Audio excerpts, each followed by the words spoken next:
Hi అండి. ఈ శారీతో మనము న్యూ మోడల్ డ్రెస్ అయితే స్టిచ్చింగ్ చేయబోతున్నాం అనమాట. ఇది వచ్చేసి మనకి లెమన్ ఎల్లో కలర్లో శారీ అయితే ఉందండి. ఈ చివరి వైపున చూడండి, మనకి క్లాత్ అనేది ప్లెయిన్గా ఉంది కదా, దీన్ని అయితే తీసేస్తున్నాను అనమాట. ఇక్కడ వచ్చేసి నేను స్టిచ్ చేస్తున్నది వచ్చేసి కోట్ మోడల్ డ్రెస్ అండి. కోట్ మోడల్ డ్రెస్ స్టిచ్ చేయమని అయితే మనకి కస్టమర్ తెచ్చిచ్చారు. ఇది వచ్చేసి చూడండి, మనకి పళ్ళు వచ్చేసి డిఫరెంట్ కలర్లో వచ్చింది కదా, దీన్ని కూడా అయితే నేను రిమూవ్ చేసేసుకుంటున్నాను. ఈ యొక్క పళ్ళు పాటుతోనే కోట్ అనేది డిజైన్ చేస్తాను అనమాట. నెక్స్ట్ ఈ మిగిలిన శారీతో అయితే డ్రెస్ని అయితే డిజైన్ చేసుకుంటానండి. దీనికోసం వచ్చేసి నేను 4 మీటర్ లైనింగ్ని అయితే తీసుకున్నాను.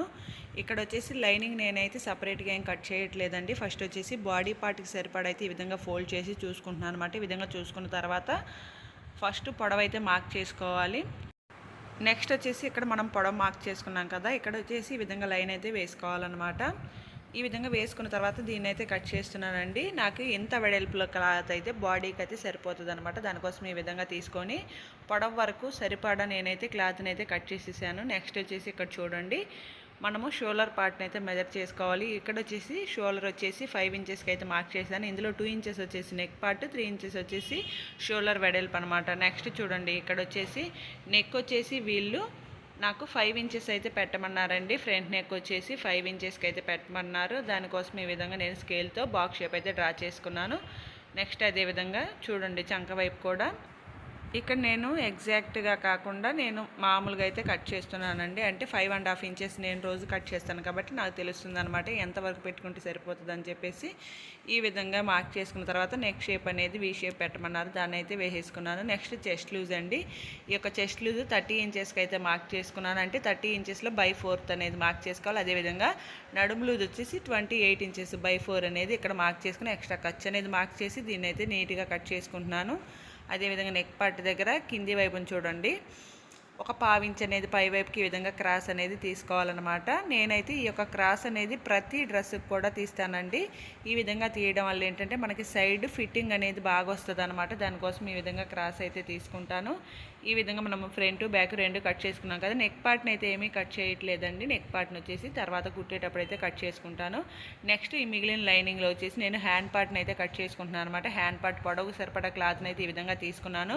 హ్యాండ్స్ వచ్చేసి నేను షార్ట్ హ్యాండ్స్ కట్ చేస్తున్నాను కాబట్టి ఈ విధంగా నేను చూడండి హ్యాండ్స్ని వచ్చేసి నేను నార్మల్గానే కట్ చేసుకుంటున్నాను అనమాట. ఎలాంటి మెజర్మెంట్స్ లేకుండా మనకి పొడవు అనేది అర్థమవుతుంది అనమాట. ఈ విధంగా నేను నార్మల్గానే ఎంత పొడవు కావాలి ఈ విధంగా మెజర్ చేసుకొని లూజ్ అనేది మార్క్ చేసేసుకొని ఈ విధంగా అయితే కట్ చేసుకుంటున్నానండి. నేను ఏదైతే కుడతానో అదే మీకు వీడియో అయితే చూపిస్తానన్నమాట. అంతేకాని సపరేట్గా వీడియోస్ కోసం అయితే నేను ఏ క్లాత్లు ఇట్లాంటివి ఏం తీసుకొని రానండి. నా దగ్గరికి స్టిచ్చింగ్ కోసం వచ్చినాయి మీకైతే చూపిస్తున్నాను. ఈ విధంగా ఫ్రంట్ సైడ్ వచ్చేసి క్రాస్ అనేది తీసుకోవాలి కదా, అంటే ఫ్రంట్ వేసి కుట్టుకోవడం కోసం ఈ విధంగా హ్యాండ్ పార్ట్ని అయితే క్రాస్ తీసుకోవాలి. మనకి బాడీ పార్ట్ అదేవిధంగా హ్యాండ్ పార్ట్ మొత్తము అయిపోయింది కదా. నెక్స్ట్ వచ్చేసి చూడండి, ఇది వచ్చేసి మనకి శారీ అనమాట. ఈ యొక్క శారీని డబల్ ఫోల్డింగ్ అయితే వేసుకొని నేను ఫ్రంట్ బ్యాక్ 2 కట్ చేసుకోవాలి కాబట్టి ఈ విధంగా పరుచుకున్నాను. నెక్స్ట్ ఈ విధంగా హాఫ్కి అయితే ఫోల్డ్ చేశానండి. ఈ విధంగా ఫోల్డ్ చేసి నేను ఫ్రంట్ బ్యాక్ అయితే కట్ చేసుకుంటున్నాను. ఈ విధంగా కట్ చేసుకున్న తర్వాత మనకి పైన ఈ క్లాత్ మిగిలింది కదా, ఇదే మనకి హ్యాండ్ పార్ట్ కూడా సరిపోతుంది అనమాట. చూడండి, ఈ క్లాత్ని అయితే డబల్ ఫోల్డింగ్ వేసి పైన లైనింగ్ని అయితే పెట్టి నేను కట్ చేసుకున్నాను. మనకు వచ్చేసి నెక్స్ట్ మనం కింద సర్కిల్ అనేది కట్ చేసుకోవాలి కదా, అంటే కింద ప్రిల్స్ పెట్టి కుట్టుకోవడం కోసం క్లాత్ని అయితే ఈ విధంగా ఫోల్డింగ్ అయితే చేసుకుంటున్నానండి. అంటే కట్ చేసుకోవాలి కదా, మనకి ఎంత పొడవు కావాలో కట్ చేసుకోవడం కోసం ఈ విధంగా మనకి ఎంత వీలైతే అంత చిన్నగా ఈ యొక్క క్లాత్ని అయితే ఫోల్డ్ చేసుకోవాలన్నమాట. ఎందుకంటే కట్ చేసుకోవడానికి వీలుగా ఉండటం కోసం ఈ విధంగా ఫోల్డ్ చేసుకొని ఇక్కడ పొడవు అయితే మార్క్ చేసుకున్నాను. ఈ విధంగా మార్క్ చేసుకొని ఇక్కడ ఒక స్కేల్ని అయితే తీసుకొని ఈ విధంగా లైన్ డ్రా చేసుకుంటే మనకి స్ట్రైట్గా అయితే వచ్చేస్తుంది అనమాట. ఈ విధంగా ఖర్చునైతే నీట్గా కట్ చేసేయాలండి. అంటే మనకి ఎక్స్ట్రా ఉన్న పీస్ని అయితే తీసేసాను. మనకి ఈ పొడవు అయితే సరిపోతుంది. నెక్స్ట్ మనం తీసుకున్న లైనింగ్ అనేది ఈ విధంగా వస్తుంది అనమాట. ఇప్పుడు మనకి కటింగ్ అనేది అయిపోయిందండి. నెక్స్ట్ స్టిచ్చింగ్ అనమాట. మనము ఏ వీడియో చూపించినా సరే చాలా ఈజీ ప్రాసెస్లో అయితే ఉంటుందండి. కటింగ్ కానీ స్టిచ్చింగ్ కానీ. వీడియోస్ అయితే నచ్చితే తప్పకుండా ఒక లైక్ అయితే చేయండి ఫ్రెండ్స్. ఇక్కడ వచ్చేసి ఫస్ట్ నేనైతే బాడీ పార్ట్ని అయితే స్టిచ్ చేస్తున్నాను.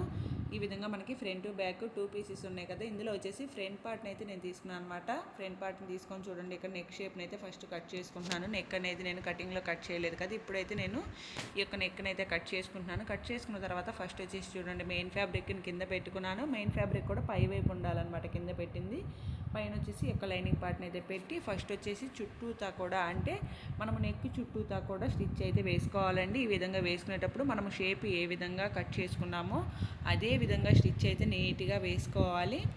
ఈ యొక్క కార్నర్స్ దగ్గర మనము నెక్ షేప్ తిరిగే దగ్గర కుట్లు అయితే కొంచెం జాగ్రత్తగా అయితే వేసుకోవాలండి. ఈ విధంగా వేసుకొని మధ్యలో ఖర్చును అయితే కట్ చేసుకోవాలి. ఈ కార్నర్స్ ఉన్నాయి కదా, ఇక్కడ ఈ విధంగా టక్స్లు పెట్టుకుంటే మనకి నెక్ షేప్ అనేది బాగా వస్తుంది అనమాట. ఈ విధంగా టక్స్లు పెట్టాం కదా, ఇప్పుడు వచ్చేసి మనం లైనింగ్ని అయితే రివర్స్ చేసేసుకొని పై వైపునైతే నీట్గా స్టిచ్ అనేది వేసేసుకోవాలండి. ఈ విధంగా వేసే కుట్టు కూడా మరీ దరియంచు కాకుండా మన పాదం అనేది ఎంత వెడల్పులో ఉంటుందో అంత ఖర్చు అనేది పెట్టుకొని ఈ విధంగా స్టిచ్ అనేది వేసుకుంటే చూడడానికి కూడా చాలా బాగుంటుంది అనమాట. నెక్స్ట్ చూడండి, చుట్టూ కూడా లైనింగ్ ఫ్యాబ్రిక్ని అదేవిధంగా మెయిన్ ఫ్యాబ్రిక్ని మొత్తాన్ని కలిపి అయితే ఈ విధంగా కుట్టు అయితే వేసేసుకొని ఎక్స్ట్రా ఖర్చు మొత్తాన్ని కూడా నీట్గా అయితే కట్ చేసేసుకోవాలండి. ఇప్పుడు వచ్చేసి మనకి ఫ్రంట్ పార్ట్ అనేది రెడీ అయిపోయింది కదా, దీనికి వచ్చేసి మనము టక్స్లు అయితే వేసుకోవాలండి. ఈ విధంగా 1/2 ఇంచ్ లెంత్లో షోల్డర్ పార్ట్ యొక్క మిడిల్ చూసుకొని ఈ విధంగా 2 టక్స్లు అయితే వేసేసుకోవాలి. ఈ విధంగా కుట్టుకున్న తర్వాత మనము బ్యాక్ పార్ట్ని అయితే కుట్టుకోవాలన్నమాట. బ్యాక్ పార్ట్కి వచ్చేసి నేను రౌండ్ నెక్ని అయితే పెడుతున్నానండి. ఈ విధంగా రౌండ్ నెక్ని అయితే కట్ చేసుకొని ఫ్రంట్ పార్ట్ ఏ విధంగా కుట్టుకున్నామో సేమ్ అదే ప్రాసెస్ అండి. మొత్తము కూడా సేమ్ అదే విధంగా నెక్ కుట్టుకోవాలి. అదేవిధంగా నెక్ని రివర్స్ చేసి కుట్టుకున్న తర్వాత చుట్టూతా కూడా మనం లైనింగ్ పార్ట్ని మెయిన్ ఫ్యాబ్రిక్ రెండింటిని కలిపి జాయిన్ చేసేసుకొని ఎక్స్ట్రా ఖర్చు మొత్తాన్ని కూడా నీట్గా అయితే కట్ చేసి ఈ విధంగా రెడీ చేసుకోవాలి. ఈ విధంగా మనము కుట్టుకున్నాం కదా, ఈ యొక్క ఎక్స్ట్రా ఖర్చు మొత్తాన్ని కూడా నీట్గా కట్ చేసుకున్న తర్వాత సేమ్ మనము బ్యాక్ సైడ్ కూడా టక్స్లు అయితే వేసుకోవాలి. ఫ్రంట్ పార్ట్కి ఏ విధంగా వేసుకున్నామో అదే విధంగా బ్యాక్ పార్ట్ కూడా ఒక 1/2 ఇంచ్ లెంత్లో అయితే మనము టక్స్లు అయితే వేసుకోవాలండి. ఓకే అండి, ఈ విధంగా మనము ఫ్రంట్ బ్యాక్ రెండు కూడా రెడీ చేసుకున్నాం కదా. ఇప్పుడు వచ్చేసి హ్యాండ్ పార్ట్ అనమాట. హ్యాండ్ పార్ట్కి కింద మెయిన్ ఫ్యాబ్రిక్ పెట్టాను కదా, పై వైపున వచ్చేసి లైనింగ్ పార్ట్ పెట్టి ఈ విధంగా సన్నగా అంచు అనేది మడిచి అయితే ఫస్ట్ స్ట్రైట్గా ఒక కుట్టు అయితే వేసేసుకోవాలండి. ఈ విధంగా వేసేసుకున్న తర్వాత చూడండి, చుట్టూతా కూడా మనము స్టిచ్ అయితే వేసుకోవాలన్నమాట. ఈ విధంగా వేసుకుంటే ఏంటంటే మనకి క్లాత్ అనేది జరగకుండా ఉంటుందన్నమాట. నెక్స్ట్ ఎక్స్ట్రా ఖర్చు మొత్తాన్ని కూడా కట్ చేసుకోవాలన్నమాట. ఇప్పుడు ఏ విధంగా అయితే ఈ యొక్క హ్యాండ్ పార్ట్ని కుట్టానో సేమ్ అదే విధంగా రెండు హ్యాండ్ పార్ట్ని కూడా స్టిచ్ చేసుకోవాలన్నమాట. ఈ విధంగా కుట్టేటప్పుడు ఏంటంటే మనము క్రాస్ తీసింది ఫస్ట్ మనం మన వైపు వేసి కుట్టుకున్నాం అనుకోండి, ఇప్పుడు వచ్చేసి మనకు ఆపోజిట్ సైడ్లో క్రాస్ తీసిన పీస్ అనేది వేసుకోవాలన్నమాట. ఈ విధంగా వేసుకొని చుట్టూతా కూడా మరలా మనము పై వైపుని కూడా కుట్టు అనేది వేసేసుకున్న తర్వాత ఎక్స్ట్రా ఖర్చును అయితే కట్ చేయాలి. ఈ విధంగా కట్ చేసుకుంటే మనకి హ్యాండ్ పార్ట్ కూడా రెడీ అయిపోయినట్లేనండి. 2 హ్యాండ్స్ కూడా రెడీ అయిన తర్వాత మనకి ఫ్రంట్ బ్యాక్ రెండు కూడా షోల్డర్స్ జాయింట్ చేసేసుకోవాలన్నమాట. ఈ విధంగా 2 షోల్డర్స్ కూడా జాయింట్ చేసేసుకున్న తర్వాత మనము ఈ 2 పార్ట్స్ కూడా పై వైపుకి తిప్పుకొని షోల్డర్ పైన కూడా ఒక కుట్టు అయితే నీట్గా వేసుకోవాలండి. ఈ విధంగా వేసుకున్న తర్వాత మధ్యలో మనకి ఎక్స్ట్రాగా ఏదైనా క్లాత్ ఉందనిపిస్తే నీట్గా అయితే కట్ చేసుకున్న తర్వాత మనము హ్యాండ్ జాయింట్ అయితే చేసుకోవాలి. ఈ యొక్క హ్యాండ్ జాయింట్ కూడా క్రాస్ తీసింది వచ్చేసి ఫ్రంట్ సైడ్కి ఉండేటట్లుగా చూసుకొని హ్యాండ్ యొక్క మిడిలు అదేవిధంగా షోల్డర్ పార్ట్ యొక్క మిడిలు రెండు కూడా చూసుకొని అయితే మనము నీట్గా పెట్టేసుకొని హ్యాండ్ జాయింట్ అయితే చేసేసుకోవాలండి. సేమ్ అదేవిధంగా రెండో వైపు కూడా ఈ యొక్క మనకి చంక భాగంలో ఎక్స్ట్రాగా క్లాత్ ఏమైనా ముందేమో చూసుకొని నీట్గా కట్ చేసి మనము హ్యాండ్ పార్ట్ని అయితే స్టిచ్ అనేది వేసుకోవాలి. ఈ విధంగా నీట్గా అయితే మనము కుట్టేసుకోవాలన్నమాట. ఇలా కుట్టిన తర్వాత ఫస్ట్ వచ్చేసి మనం ఒక సైడ్ అయితే జాయింట్ చేసుకోవాలండి. ఈ విధంగా హాఫ్కి అయితే ఫోల్డ్ చేసేసి మనము హ్యాండ్ చివరి లూజ్ ఎంత ఉందో చూసుకొని అదేవిధంగా చంక దగ్గర లూజ్ ఎంత ఉందో చూసుకొని కుట్టు అనేది వేసుకోవాలి. నెక్స్ట్ కింది వైపుని కూడా లూజ్ ఎంత ఉందో చూసుకొని ఈ విధంగా కుట్టు అయితే వేసుకోవాలండి. మీకు ఇక్కడ నేను ఎలాంటి మెజర్మెంట్స్ చూపించలేదు కదా, మీరైతే ఏం చేస్తారంటే మీరు మీ యొక్క మెజర్మెంట్స్ని బట్టి చేయి చివరి లూజు చంక దగ్గర లూజు దరి అంచు లూజు మొత్తము చూసి అయితే కుట్టు అయితే వేసేసుకోండి. నెక్స్ట్ మనము కింది వైపున స్కర్ట్ క్లాత్ ఉంది కదా, దీన్ని అయితే స్టిచ్ చేసుకోవాలన్నమాట. ఫస్ట్ వచ్చేసి లైనింగ్ క్లాత్కి అయితే ప్రిల్స్ పెట్టి కుట్టుకుంటున్నానండి. కస్టమర్ యొక్క నడుము లూజ్ ఎంత ఉందో అంత అయితే మనము ఈ యొక్క లైనింగ్ క్లాత్ని అయితే రెడీ చేసుకోవాలన్నమాట. ఈ యొక్క ప్రిల్స్ అనేది మనము ఏ సైజులోని పెట్టి కుట్టేసుకోవచ్చు. ఈ విధంగా కుట్టుకున్న తర్వాత మెయిన్ ఫ్యాబ్రిక్ అనమాట. ఈ యొక్క మెయిన్ ఫ్యాబ్రిక్ అయితే మనము 1 ఇంచ్ గ్యాప్తో అయితే ఈ యొక్క ప్రిల్స్ అనేది పెట్టుకోవాలండి. మనం అడుగు లైనింగు ఏ విధంగా కుట్టినా సరే పై వైపుని మాత్రం మనం నీట్గా అయితే ప్రిల్స్ని అయితే పెట్టి స్టిచ్ అయితే వేసేసుకోవాలి. మనము ఫస్ట్లో ఒక 1/2 ఇంచ్ పెట్టామనుకోండి, మొత్తము కూడా 1/2 ఇంచ్ లెంత్లోనే ఉండాలన్నమాట. అట్లా కాకుండా ఫస్ట్ మనం 1 ఇంచ్ పెట్టామనుకోండి ప్రిల్లు, మనకి డ్రెస్ ఎండింగ్ వరకు కూడా ఆ యొక్క ప్రిల్స్ అనేది 1 ఇంచ్ లెంత్లోని ఈ విధంగా నీట్గా అయితే రావాలన్నమాట. మీకు నార్మల్గా పెట్టుకొని కుట్టుకోగలిగితే కుట్టుకోండి, లేదంటే మీరు టేప్ని యూజ్ చేసి అయితే ఈ విధంగా కుట్టు అనేది వేసేసుకోండి. నెక్స్ట్ దీన్ని మనము హాఫ్కి ఫోల్డ్ చేసి అయితే ఒకసారి కొలుచుకోవాలన్నమాట. కస్టమర్ యొక్క నడుము లూజ్కి సరిపోయింది లేదని ఒకసారి అయితే చెక్ చేసుకొని తర్వాత కింద లైనింగ్ పార్ట్ని పెట్టుకొని పై వైపుని ఈ విధంగా మెయిన్ ఫ్యాబ్రిక్ని పెట్టి అయితే మనము స్ట్రైట్గా ఒక స్టిచ్ అయితే వేసుకోవాలండి. ఇది వచ్చేసి మనకి ఏంటంటే లైనింగ్ పార్ట్ని మెయిన్ ఫ్యాబ్రిక్ని రెండింటిని కలిపి అయితే మనము అతికించడం కోసం ఈ విధంగా ఒక కుట్టు అయితే వేసుకోవాలన్నమాట. ఈ విధంగా కుట్టేసుకున్న తర్వాత ఇప్పుడు వచ్చేసి దీన్ని మనము బాడీ పార్ట్కి అయితే అటాచ్ చేసుకోవాలండి. కింద వచ్చేసి నేను ప్రిల్స్ పెట్టిన క్లాత్ని అయితే పెట్టాను అనమాట. అదేవిధంగా పై వైపున వచ్చేసి బాడీ పార్ట్ మనము వన్ సైడ్ ఓపెన్గా ఉంది కదా, ఈ ఓపెన్గా ఉన్నది వచ్చేసి రెండో వైపు ఈ విధంగా అయితే పెట్టుకొని నీట్గా స్ట్రైట్గా కుట్టు అయితే వేసేసుకోవాలండి. ఇక్కడ చూడండి మనము మిడిల్ పార్ట్లో ఖర్చు అనేది ఉంది కదా, దీన్ని అయితే కొంచెం ఈ విధంగా ఫోల్డ్ చేసుకుంటే మనకి ఇక్కడ ముడత అనేది లేకుండా నీట్గా అయితే ఉంటుంది. ఈ విధంగా మనము ఎండింగ్ వరకు కూడా నీట్గా అయితే కుట్టేసుకోవాలి. ఓకే అండి, ఈ విధంగా కుట్టుకున్న తర్వాత పై వైపున బాడీ పార్ట్ పై వైపున కుట్టు అనేది వేయాలన్నమాట. ఈ విధంగా ఒక పావించ్ అనేది పై వైపుకి నీట్గా అయితే చూడండి ఖర్చు అనేది పై వైపుకి తిప్పాలన్నమాట. అడుగునున్న ఖర్చు పై వైపుకి తిప్పి అయితే ఈ విధంగా స్టిచ్ అయితే వేసేసుకోవాలి. ఎక్కడైనా సరే మనము పాదం ఖర్చు అనేది కంపల్సరీ మెయింటైన్ చేయాలండి. మరీ దరియంచుకేస్తే అంత బాగోదనమాట.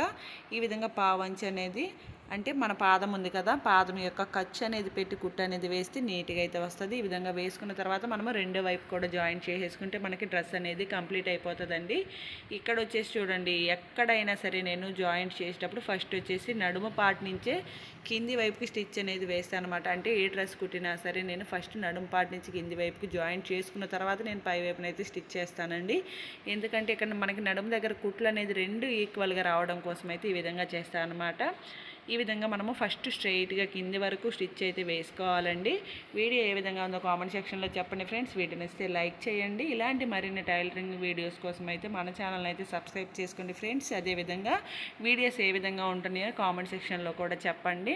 మీకు ఎలాంటి డౌట్స్ ఉన్నా అంటే టైలరింగ్కి సంబంధించి ఎలాంటి డౌట్స్ ఉన్నా సరే కామెంట్ సెక్షన్లో అడగండి ఫ్రెండ్స్. వాటికి సంబంధించిన వీడియోస్ అయితే చేస్తాను అనమాట. ఈ విధంగా మనము కింది వరకు కూడా ఫస్ట్ స్ట్రైట్గా ఒక స్టిచ్ అయితే ఈ విధంగా వేసుకొని ఎక్స్ట్రా ఖర్చు ఉంది కదా, దీన్ని అయితే నీట్గా అయితే కట్ చేసేసుకోవాలండి.